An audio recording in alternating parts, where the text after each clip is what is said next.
O tema da mensagem do ensino, mas creio que vai ser uma mensagem, é 7 períodos do silêncio de quem ama. 7 períodos do silêncio de quem ama. Se você observou bem, aleluia, se você observou bem o versículo a qual nós lemos nessa noite, ou parte do versículo, porque nós lemos só a primeira parte deste versículo, o versículo de número 23, do capítulo 15, conforme a narrativa do evangelista Mateus, que nos diz: mas ele não lhe respondeu palavra. Mas ele não lhe respondeu palavra. O interessante para nós entendermos tudo isso, eu tenho que deixar bem específico o que significa a palavra silêncio. A palavra silêncio, segundo o dicionário online, a palavra silêncio significa estado de quem se cala ou se abstém de falar, privação voluntária ou de não falar, ausência total ou relativa de sons audíveis. Por analogia, o termo também se refere a qualquer ausência de comunicação, ainda que por meios diferentes de fala. Quando eu falo silêncio, por exemplo, um surdo e um mudo, ele não fala e nem ouve, mas ele se comunica através de gestos. E os gestos que eles fazem é a forma que eles têm para se comunicarem. O versículo bíblico a qual nós fizemos menção, parte dele hoje, diz que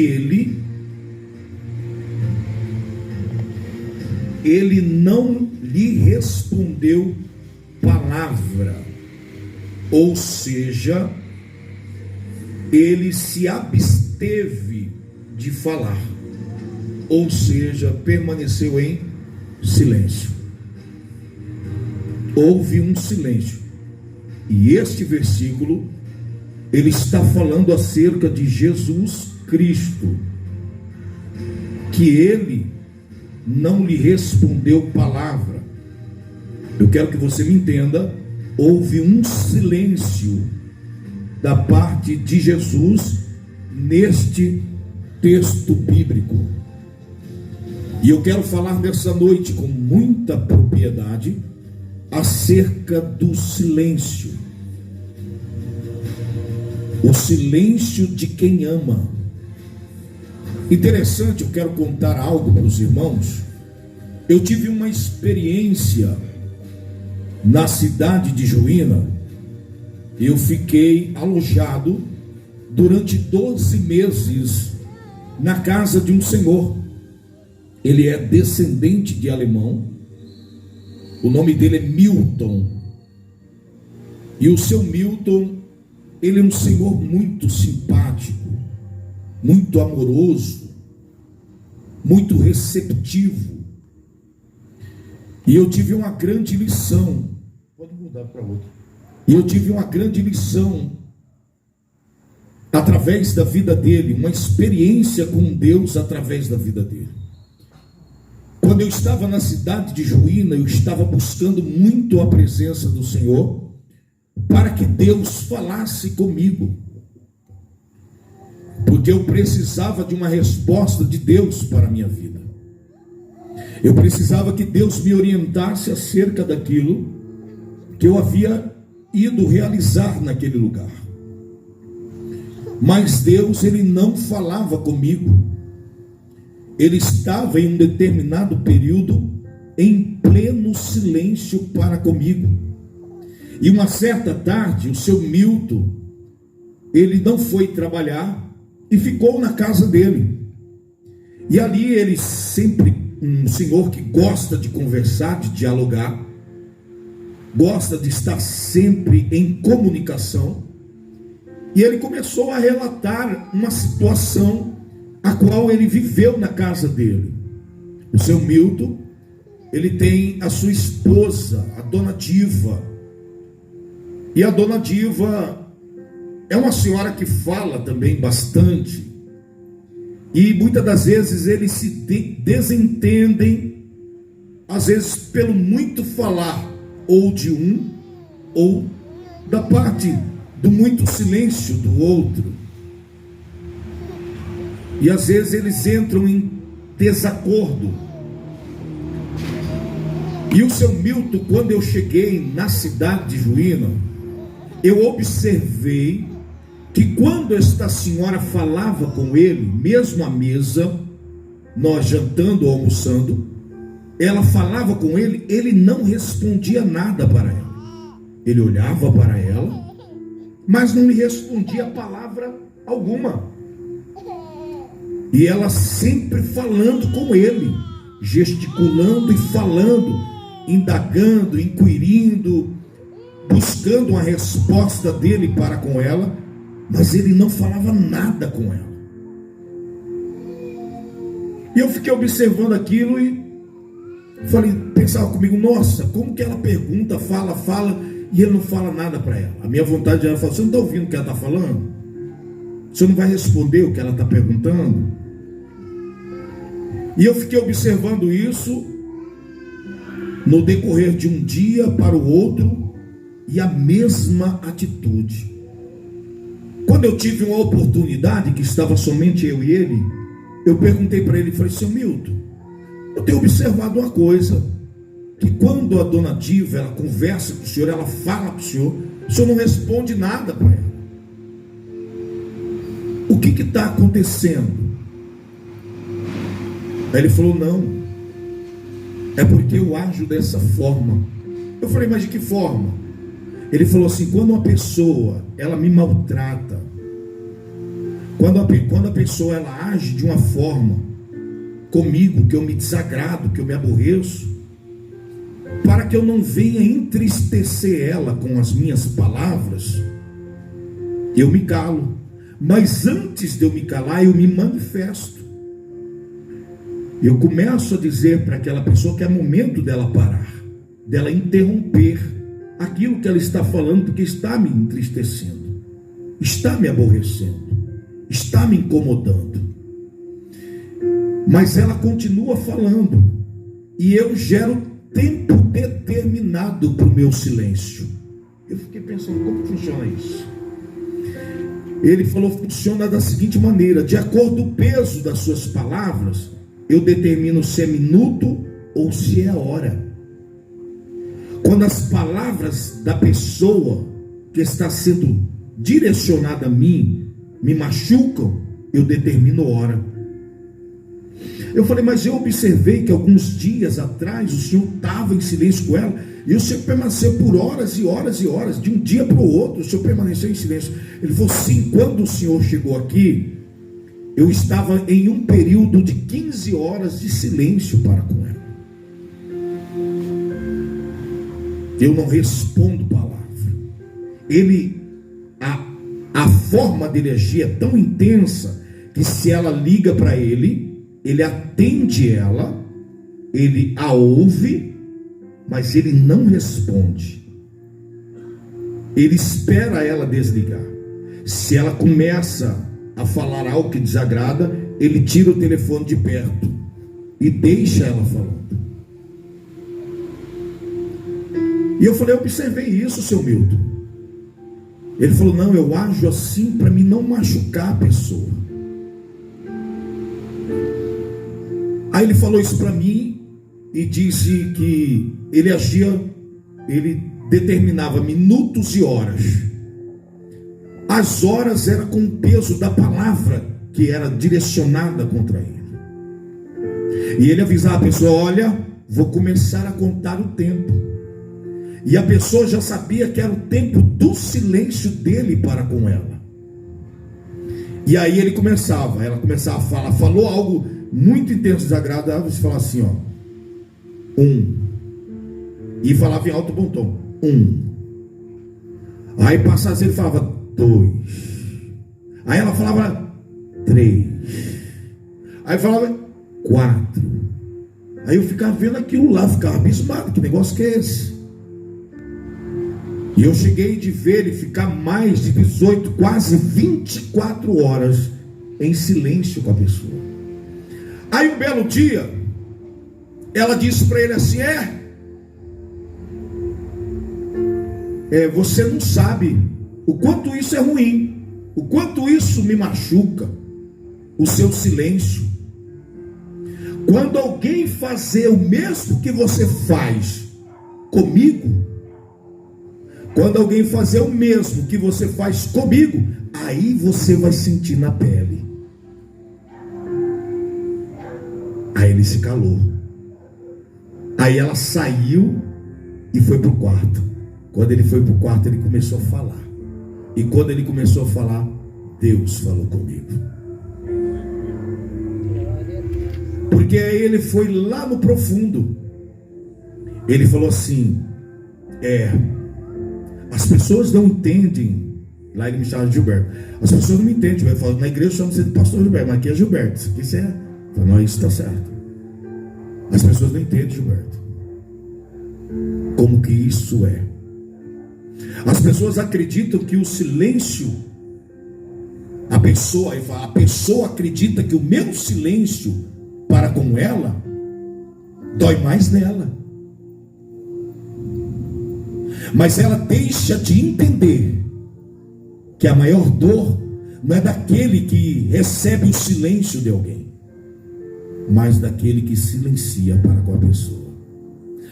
Aí minha alma doeu, porque eu estava indagando a Deus, por que tanto silêncio comigo, Senhor? Por que o Senhor não fala comigo? E quando aquele homem disse que a dor maior era dele, não dela, porque ele falou assim, se ela soubesse o quanto dói em mim, não poder responder a ela. Se ela imaginasse a dor que há no meu peito quando eu fico em silêncio com ela. Mas eu preciso ficar em silêncio com ela para que eu não a entristeça. Aí eu comecei a entender.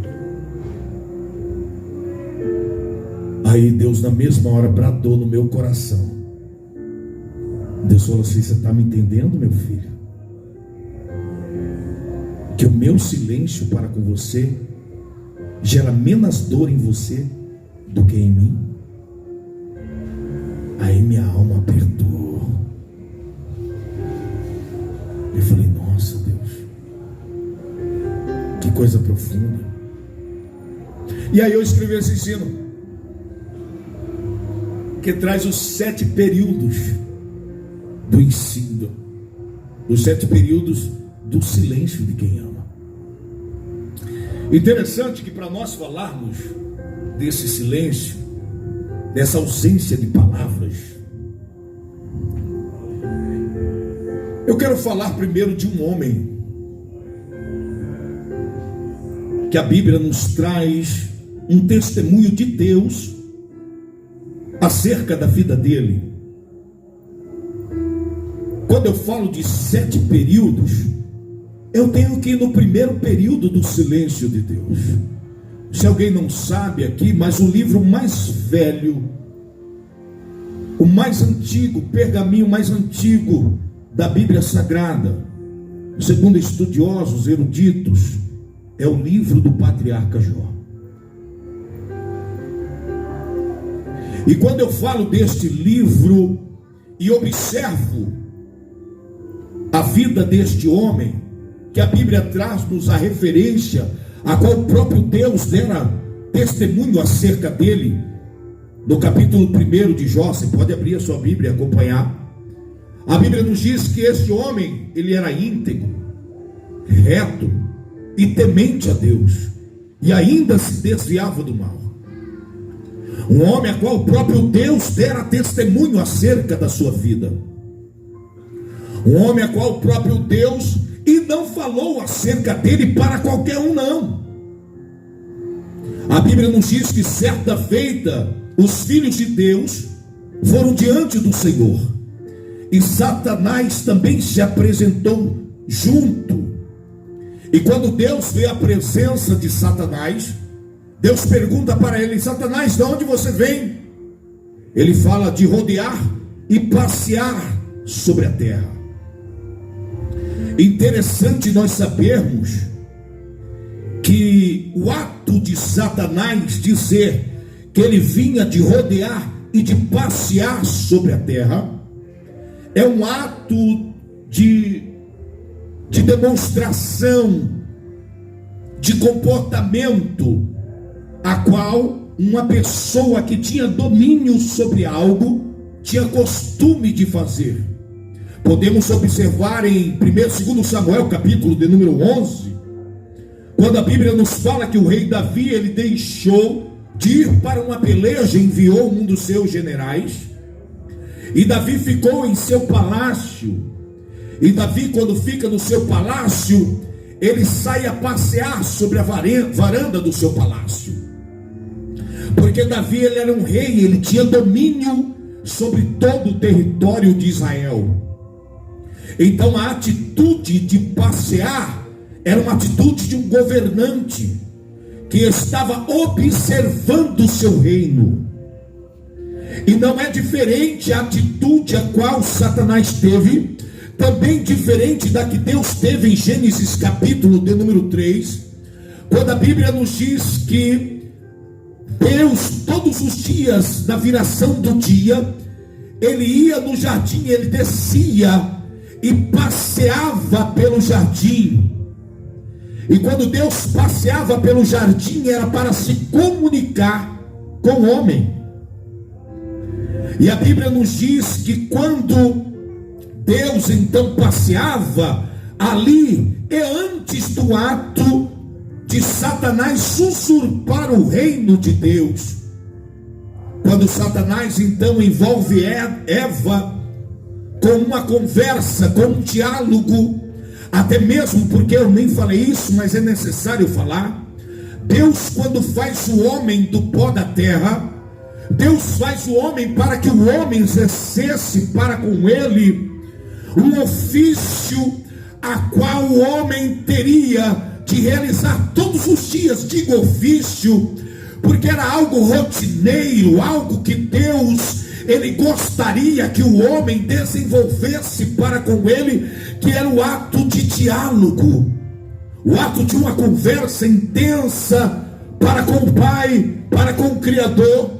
Deus, na verdade, ele fez o homem para que o homem desfrutasse desta companhia, desta presença, e para que Deus estivesse sempre em pleno diálogo para com o homem. Deus não fez o homem para que Deus então ficasse em silêncio para com ele, não.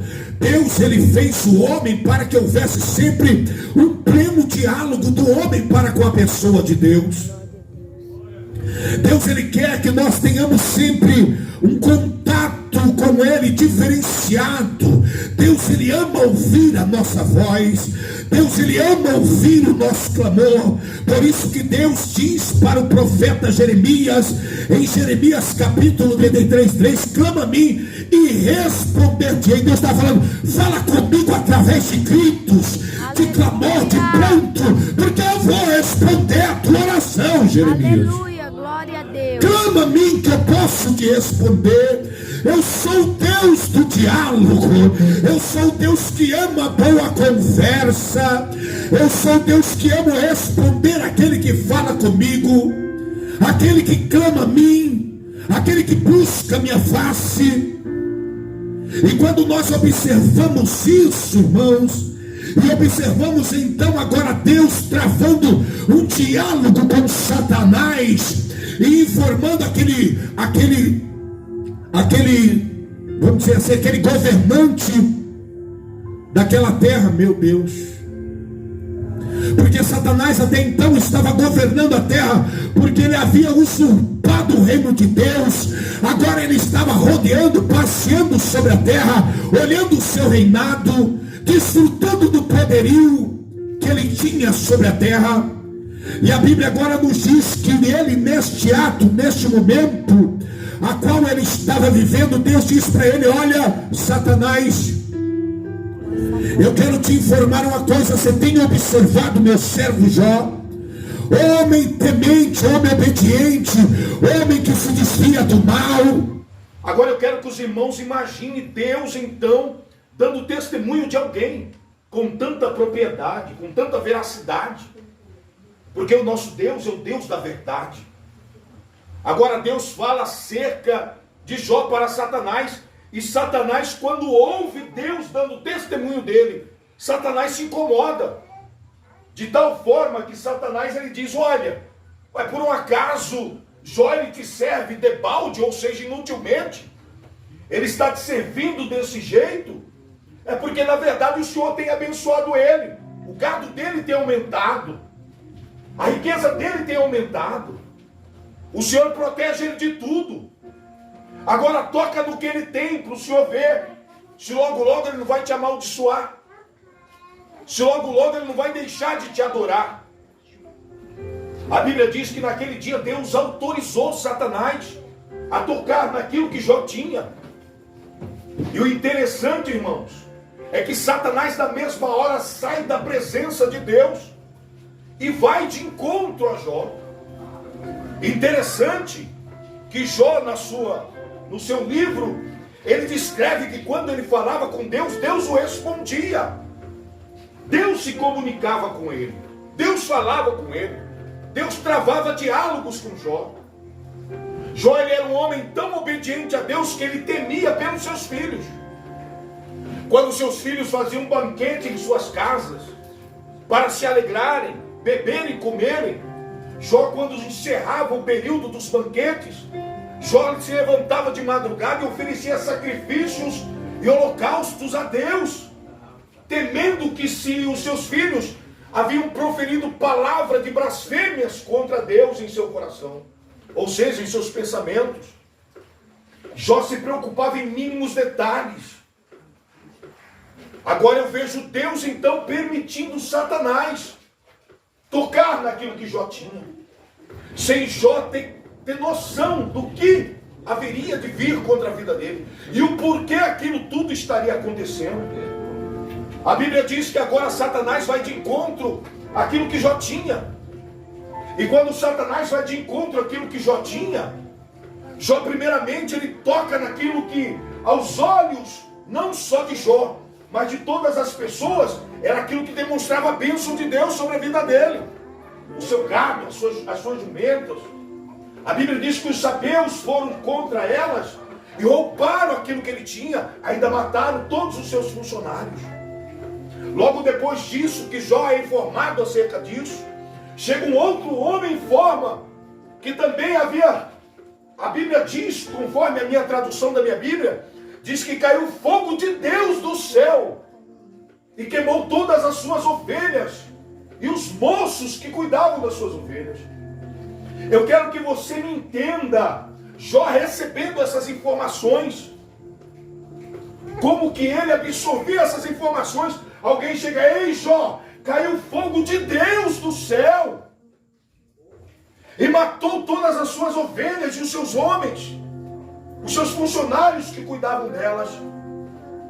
Daqui a pouco Jó ouve esse homem, chega um outro e diz: Jó, agora os caldeus vieram contra o rebanho de camelos que você tinha e levaram também, mataram seus moços. Quando Jó acaba de ouvir isso, a terceira calamidade, por último, vem a pior e a mais triste de todas. Alguém chega, quem sabe, chorando, gritando e dizendo: Jó, um vento soprou pelos quatro cantos da casa e rompeu as estruturas da casa, e seus filhos estavam lá, Jó, banqueteando, e a casa caiu sobre eles e todos morreram e nenhum ficou. Naquela hora a Bíblia diz que atitude, foram 4 calamidades, 4 acontecimentos, irmãos, terríveis na vida de um homem. Mas a Bíblia diz que para essas 4 calamidades, Jó toma 5 atitudes diferenciadas. 5 atitudes diferenciadas. Jó se levanta, rasga sua roupa. Quando Jó se levanta e rasga a sua roupa, a Bíblia diz que Jó também, ele rapa a sua cabeça, lança cinza sobre ela. Olha as atitudes que Jó toma, diversas, aquelas que ele tinha recebido. E Jó então se cai de joelhos por terra, e a Bíblia diz que Jó adora a Deus. E quando Jó adora a Deus, ele levanta sua voz e diz: nu eu vim do ventre da minha mãe, nu eu vou voltar. Deus deu, Deus tomou, bendito seja o nome do Senhor. Aleluia, Jesus. Na maior aflição dele, Jó não indagou, não questionou. Deus, fala comigo, o porquê que isso está acontecendo?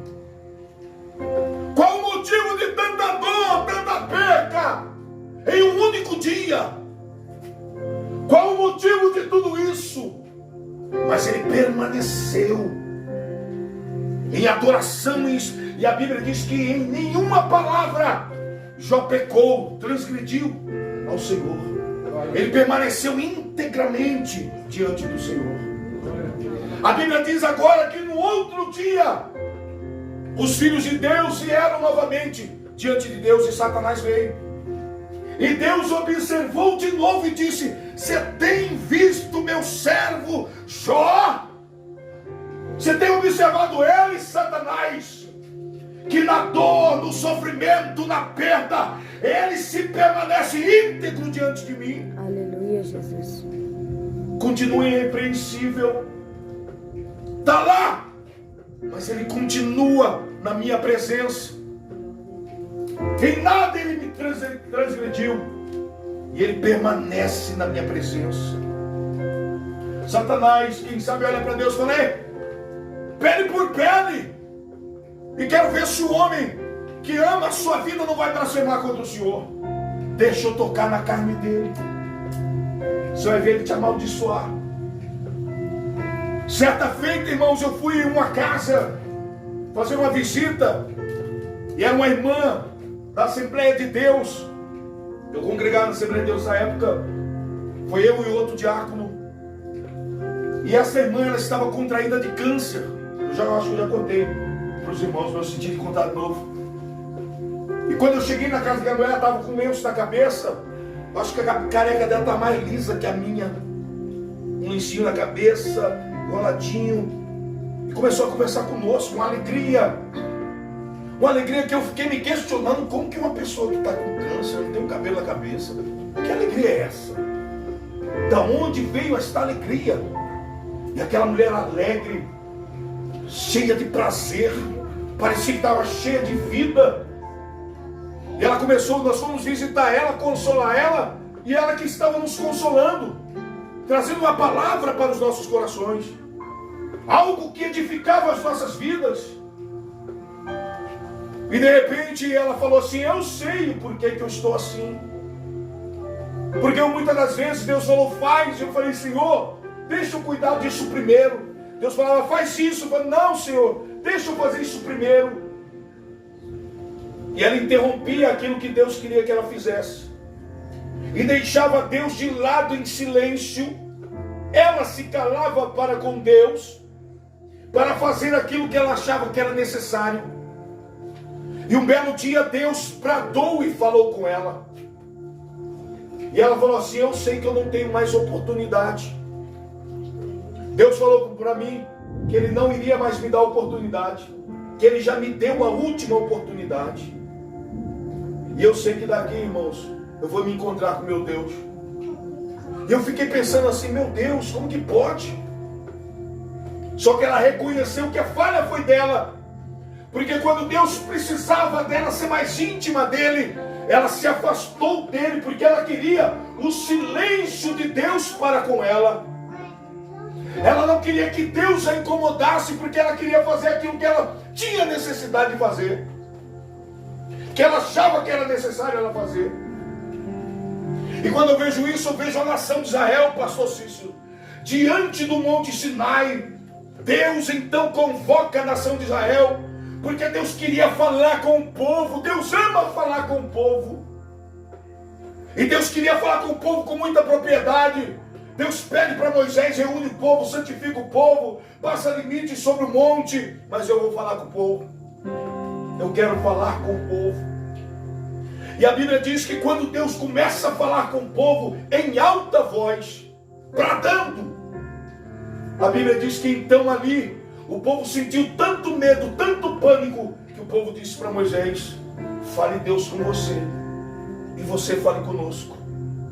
O povo estava falando: ei, que Deus se silencie para nós, que Ele não converse conosco, mas nós preferimos ouvir a voz do homem, porque a voz de Deus incomoda, pastor Cícero. A voz de Deus é uma espada de 2 fios, ela penetra de juntas e medulas, ela vai na divisão da alma e do espírito, ela é apta para discernir a intenção do meu coração. Aleluia, Jesus. Deus, Ele conhece a minha necessidade.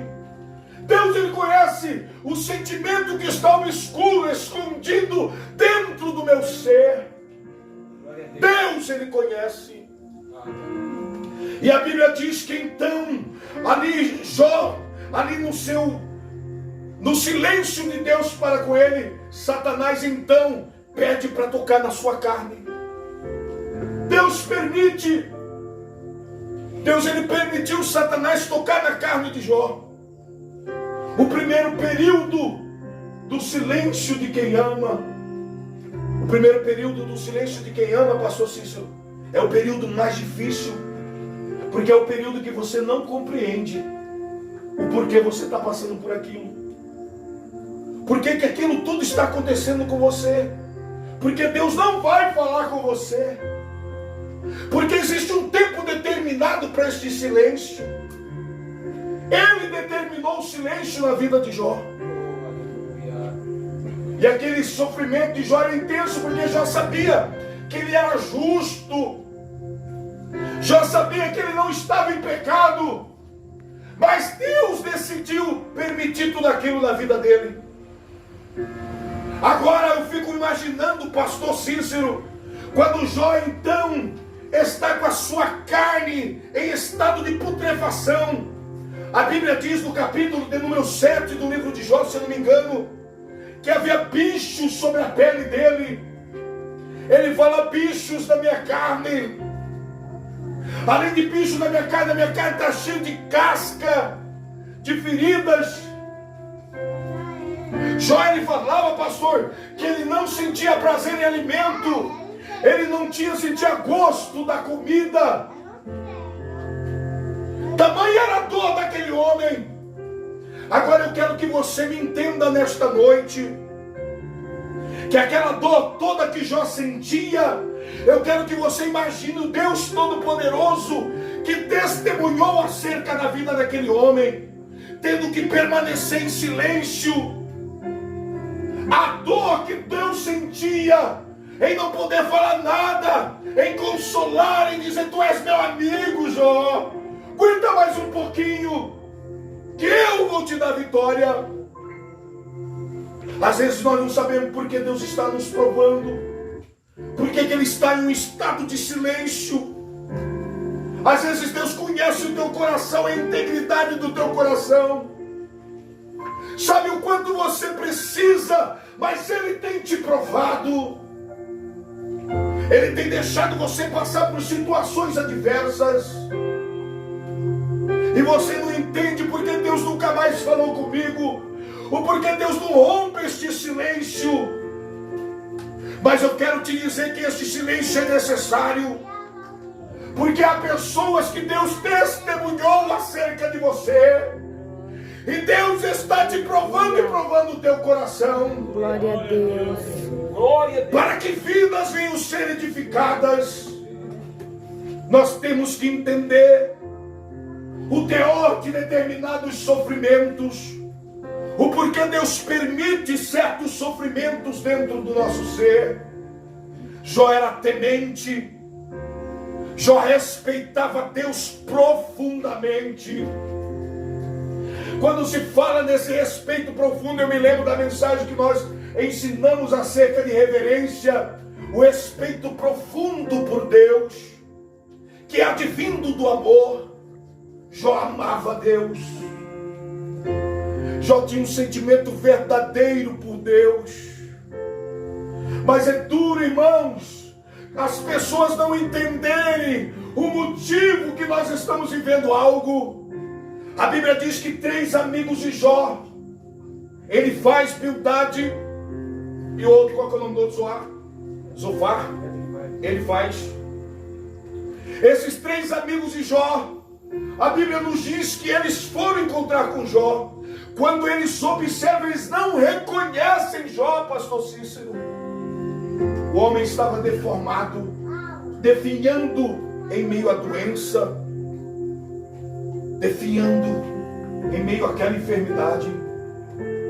E quando eles veem aquilo lá, eles rasgam as suas roupas, lançam cinza sobre ar e jogam cinza sobre a sua cabeça e se prostram também. Passam 7 dias e 7 noites em silêncio, porque eles entenderam o sofrimento daquele homem. Tamanho era o sofrimento daquele homem. Às vezes nós não temos essa sensibilidade dentro da casa do Senhor, de entendermos que determinadas pessoas estão sofrendo, é porque Deus, ele tem um objetivo neste sofrimento. A Bíblia diz que o Senhor Deus agradou em moer o seu próprio filho e ao enfermar. Parece até que Deus é sadomasoquista, mas em meio à dor, em meio ao silêncio, existe um propósito. Aleluia, Jesus. Deus, ele planejou e teve um propósito para aquela situação. E aquela situação na vida de Jó, e através daqueles 3 homens que começaram até bem, começou até bem, dizendo: Jó, eu posso falar, você me permite falar?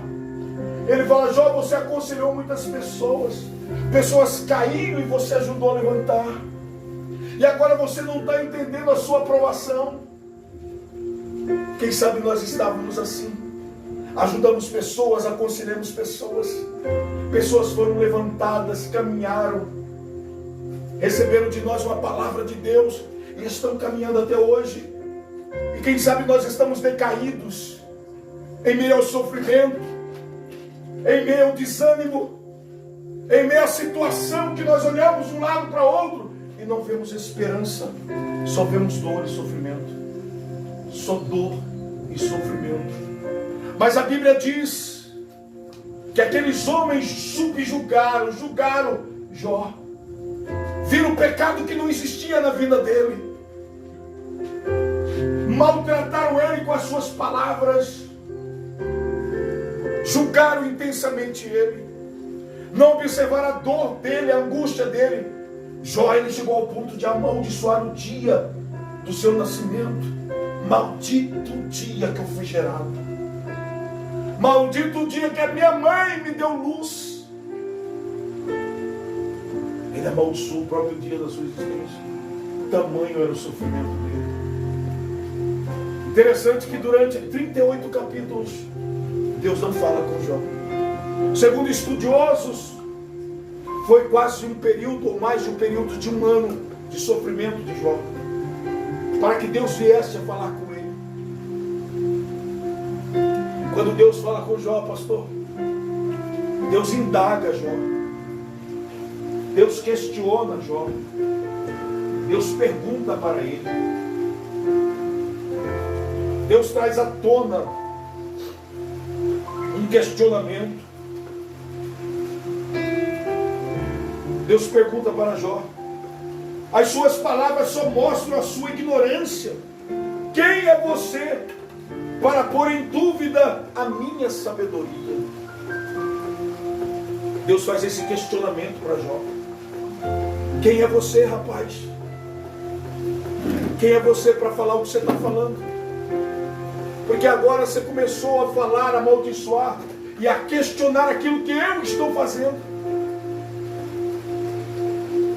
Deus não é Deus de ser questionado por ninguém.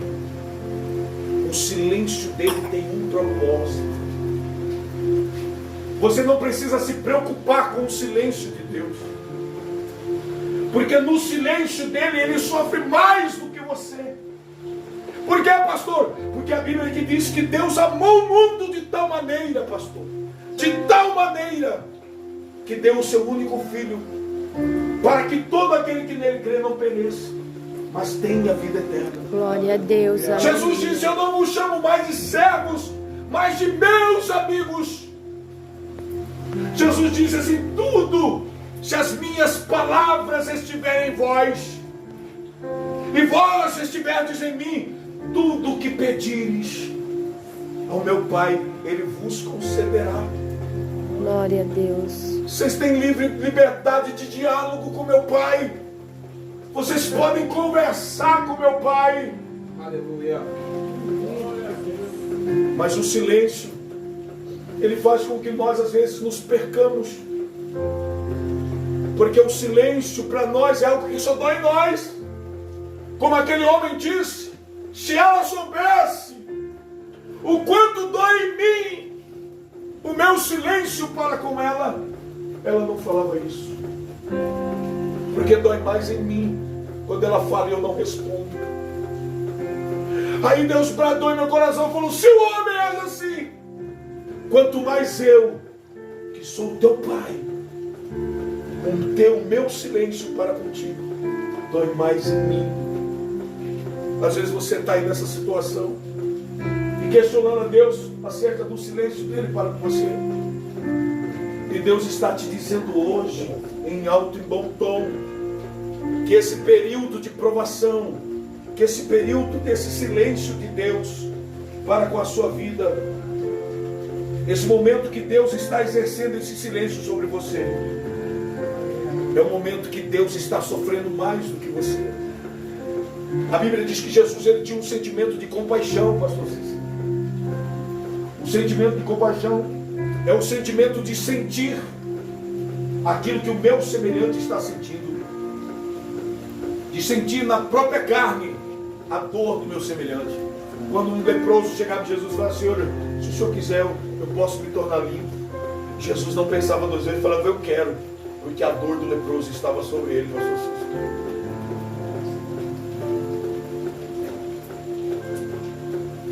Quando Jesus via alguém, eu fico imaginando quando aquela mulher do fluxo de sangue toca nas orlas da veste de Jesus. Jesus, ele queria interromper um silêncio, pastor Cícero, para a vida daquela mulher. 12 anos! 12 anos Deus em silêncio com ela, ela gastando tudo que tinha e nada acontecia. Como também aquele homem no tanque de Betesda, 38 anos, e o silêncio de Deus para com ele. Jesus foi lá só para romper o silêncio. Jesus falou: o que você quer que eu faça? Você está precisando do quê? Ah, eu não tenho quem me bota nas águas, eu não tenho quem me... Quando as águas são movidas, ninguém me coloca lá. Jesus falou: você quer ficar só, rapaz? Conversa comigo, fala comigo. A sua necessidade de ficar só, fala comigo. Tenha um diálogo comigo. Às vezes você está aí perdido hoje, em meio ao silêncio, e Deus está bradando: fala comigo nesta noite. Aleluia, Jesus, glória a Fala Deus. comigo, declara a tua necessidade para mim. O que você precisa, eu quero ver. O que você precisa, eu preciso tocar nas olas para o sangue ser estancado. Aleluia. Uma mulher chorava, mas em sua boca não falava nada. Chorava, chorava. Jesus viu o silêncio daquela mulher em meio às lágrimas, e o esquife, o caixão diante dela, num cortejo. Jesus chegou, e a primeira coisa que Jesus fez foi interromper o silêncio do diálogo, Jesus falou para aquela mulher: não chores. Não chores! E Jesus tocou no esquife e o menino ressuscitou. Aleluia, Jesus, glória a Deus. Jesus, ele sabe agir nessas horas. Ele sabe interromper o silêncio dele. Mas um dos maiores períodos do silêncio de Deus é quando nós não entendemos o porquê ele está em silêncio. Deus estava em silêncio com Jó, e Jó não sabia por que ele estava em silêncio. Porque ele estava sendo provado, porque Deus não falava. Deus não declarava. Ele falava: fala se é porque eu pequei, declara-me o meu pecado. Se eu pequei, declara, Senhor, o meu pecado, eu preciso saber. Mas Deus estava em silêncio. Às vezes nós achamos que estamos desagradando tanto a Deus, e Ele interrompeu o diálogo com nós. Mas eu quero te dizer que Deus pode ter interrompido esse diálogo, porque Ele conhece o teu coração. Ele sonda e esquadrinha o teu coração. Ele sabe aquilo que você tem de melhor lá dentro. O salmista perguntou: quem habitará em teu santo tabernáculo? Quem morará em teu santo monte? E o Espírito de Deus respondeu na boca dele: aquele que é puro de coração e limpo de mãos. Glória a Deus. Você precisa estar na qualidade de puro de coração. E às vezes o silêncio de Deus vem para aqueles que são puros de coração. E nós não entendemos o porquê de tanta aflição. Mas passando o primeiro período, pastor Cícero, o período desta provação, nós observamos o segundo período do silêncio de quem ama. E nós podemos observar esse período na vida de um homem, que a Bíblia também nos traz por justo, um homem por nome Noé. A Bíblia diz que Deus olhou do alto do seu alto e sublime trono e observou na terra, não havia homem justo, mas quando ele olha, ele enxerga um Noé. Sabe qual foi a maior dor de Noé? Foi o silêncio de 7 meses, pastor Cícero. Não foi o período da construção da arca, mas foi o período dentro da arca. Às vezes nós estamos dentro da arca, como estamos aqui. Estamos dentro do projeto de Deus. A arca não era projeto de Noé, era projeto de Deus na vida de Noé. Às vezes estamos dentro da arca, debaixo do projeto de Deus, mas Deus decide ficar em silêncio. E a arca nos incomoda, pastor Cícero, porque estamos fechados dentro dela. Não temos acesso lá fora, porque a nossa visão é dentro.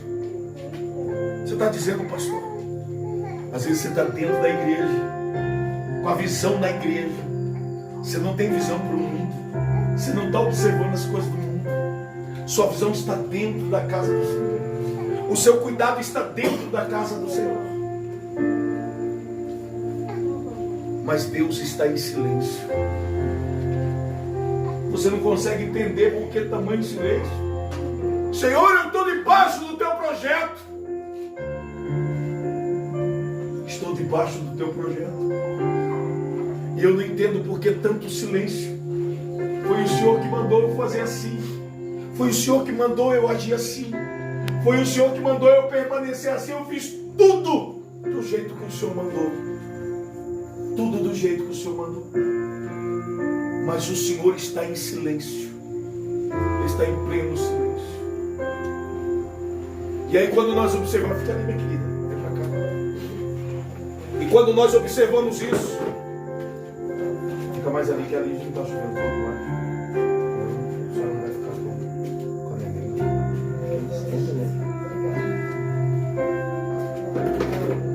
E às vezes nós estamos dentro da casa do Senhor, e esse silêncio de Deus está sobre a nossa vida.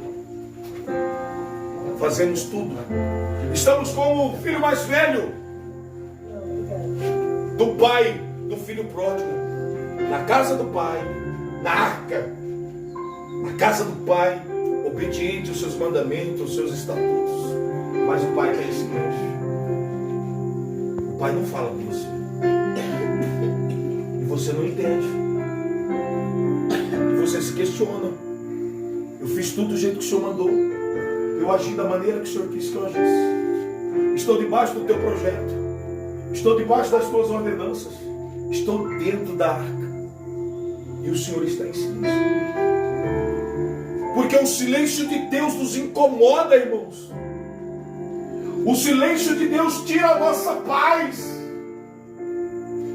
O silêncio de Deus faz com que nós fiquemos atormentados, sem entender e sem compreender o porquê do silêncio.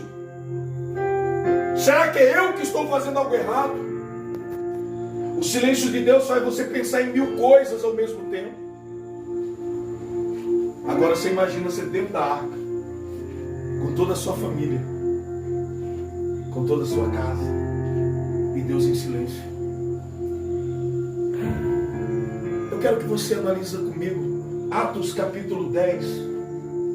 Fala de um centurião, um comandante romano, que era comandante de um batalhão chamado Batalhão Italiano.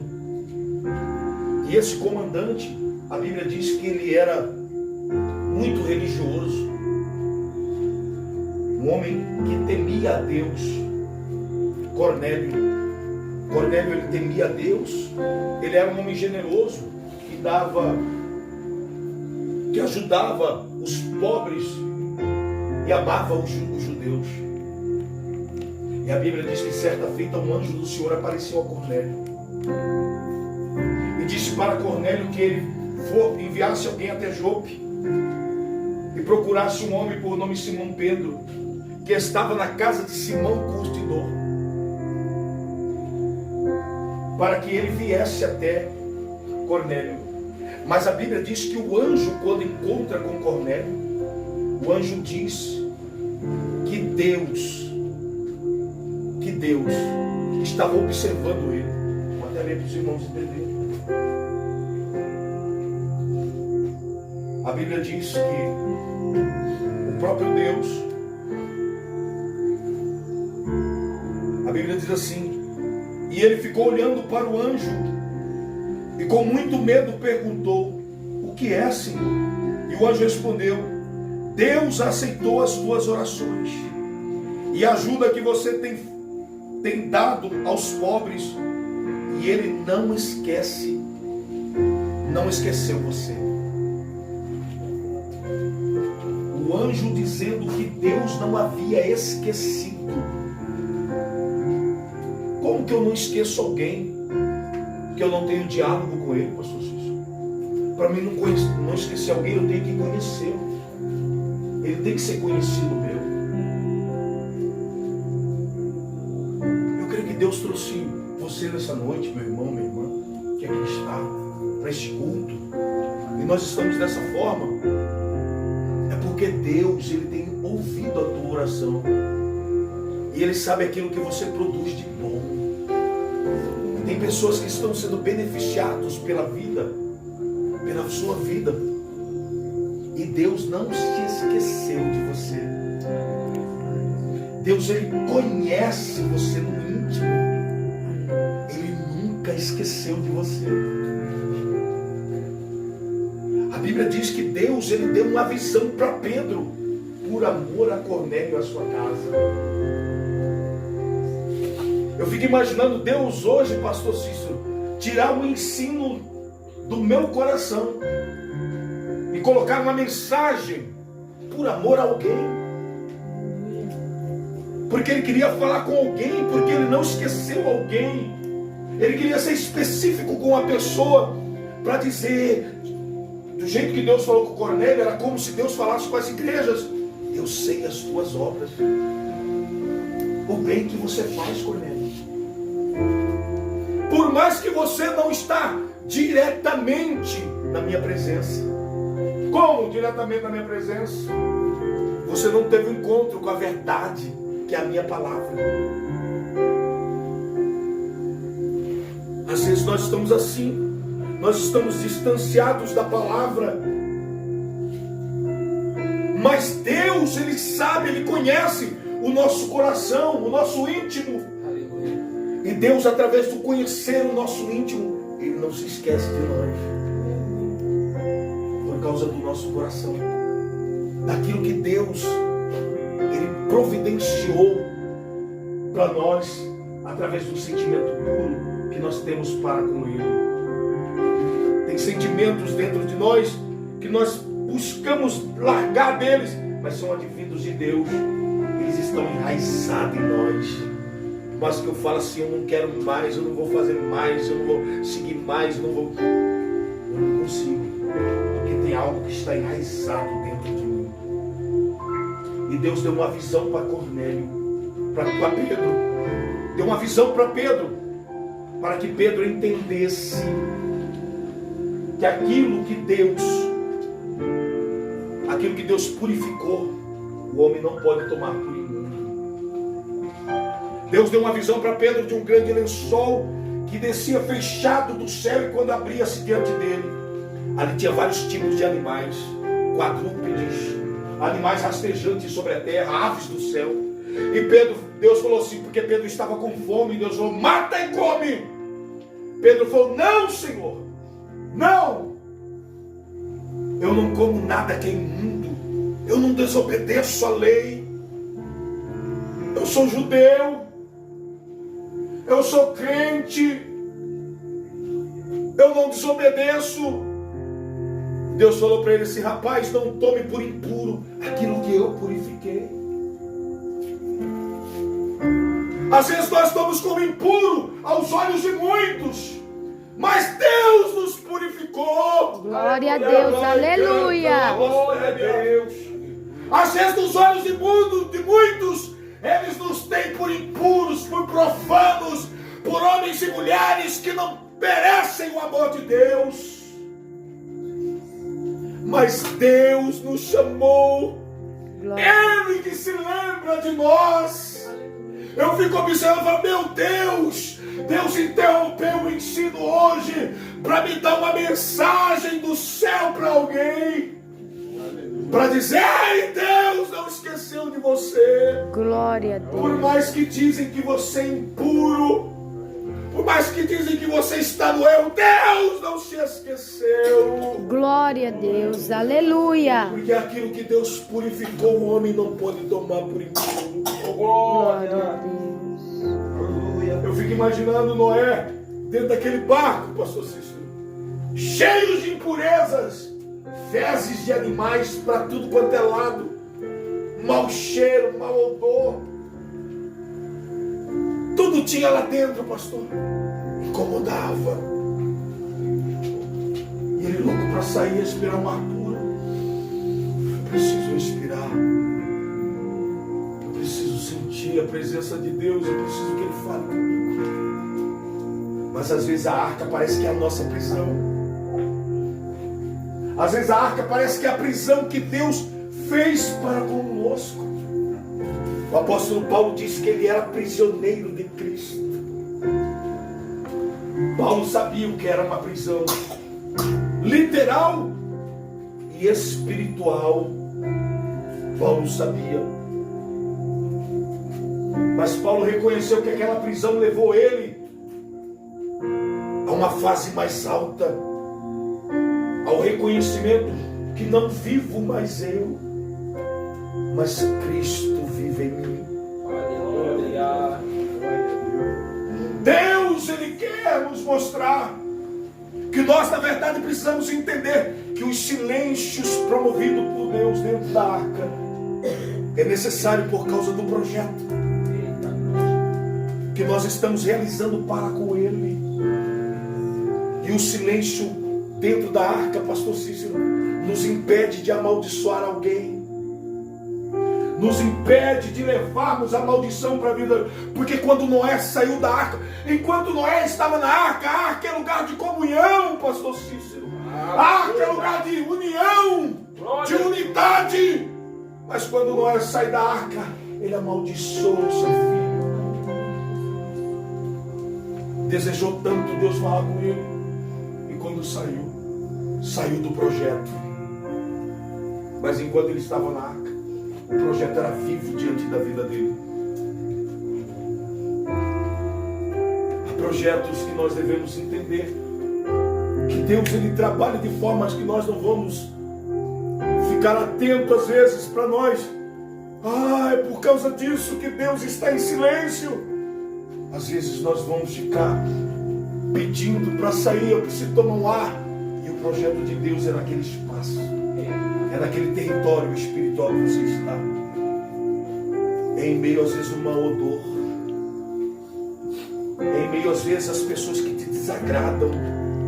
Às vezes a arca que eu estou dizendo para alguém aqui é a sua casa, onde alguém te critica, onde alguém aponta o dedo para você, onde alguém diz que você está exalando um mau odor, que você não é aquilo que você era.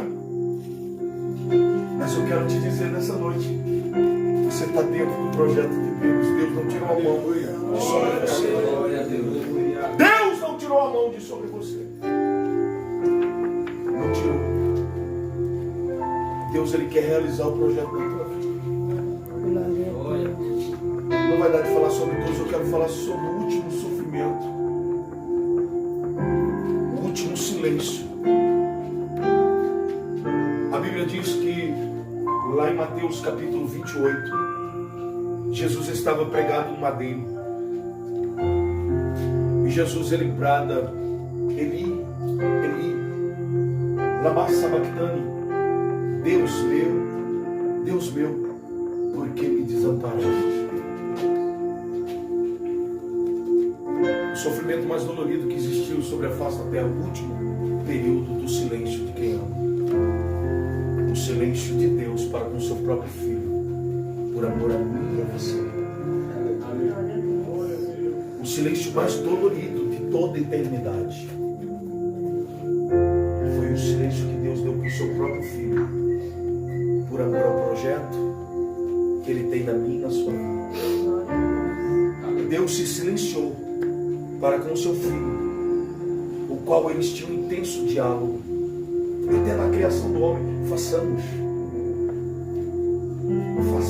o homem a nossa imagem, conforme a nossa semelhança. Deus sempre esteve presente em Jesus, Jesus sempre presente no Pai. O diálogo era intenso. Jesus ele chegou a ponto de dizer assim, que eu vim falar aquilo que o meu Pai mandou eu falar. O diálogo era intenso.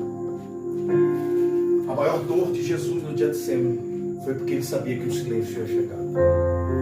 Por isso que dos seus poros saíram grandes gotas de sangue. Foi porque o silêncio de Deus iria sobre a vida dele. Ele sentiria a aflição do silêncio. E eu quero dizer para você nessa noite, que aquela dor que Jesus recebeu no silêncio de Deus, quando ele disse, por que me desamparaste? Era como se Jesus dissesse assim, por que eu não ouço mais a tua voz? Por que a gente não conversa mais? Por que está faltando essa intimidade entre eu e o Senhor? Era como se Jesus olhasse para o Pai e falasse assim, o que eu fiz? É como o irmão fazia para a irmã falava e o irmão só olhava para ela. E às vezes virava o rosto. E ela perguntava, você não vai me responder? Eu fico imaginando Jesus falando. Porque pelos olhos espirituais ele via o Pai. Mas o Pai não lhe respondia. Eu quero conjecturar assim. Jesus olhando para a face do Pai, falando, Pai, você está me desamparando. E o Pai olhava, e quem sabe, virava a face. Aquele sofrimento lá foi por amor a mim e por amor a você. E eu quero que você entenda o valor que você tem que dar nesse silêncio de Deus. Glória para a com o seu Deus. filho. Porque o silêncio de Deus para com o seu filho não foi por horas,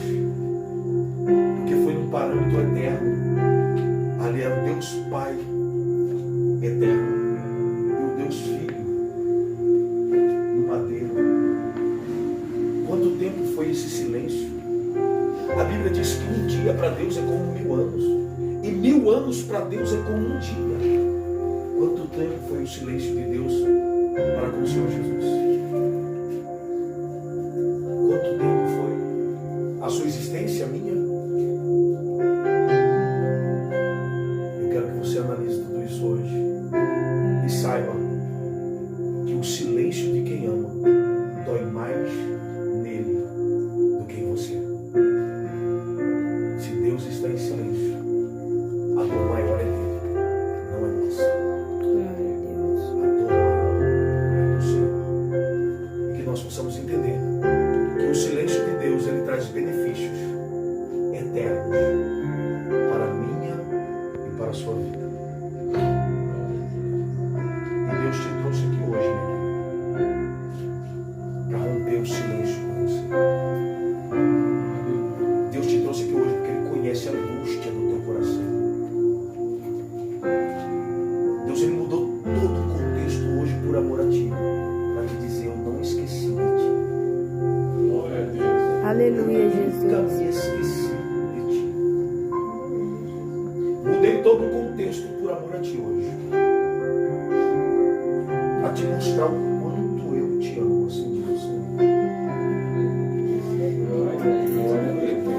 O Senhor, Ele não aguenta mais também, às vezes, o teu silêncio para com Ele. Ele tem saudade da tua voz. Ele almeja por ouvir-te. Ele precisa te ouvir. Ele necessita te ouvir. Deus mudou tudo hoje. Tudo. Olha onde nós estamos. Por causa de ti. Para fazer algo novo na tua história. Glória a Para declarar Deus. para você que em meio a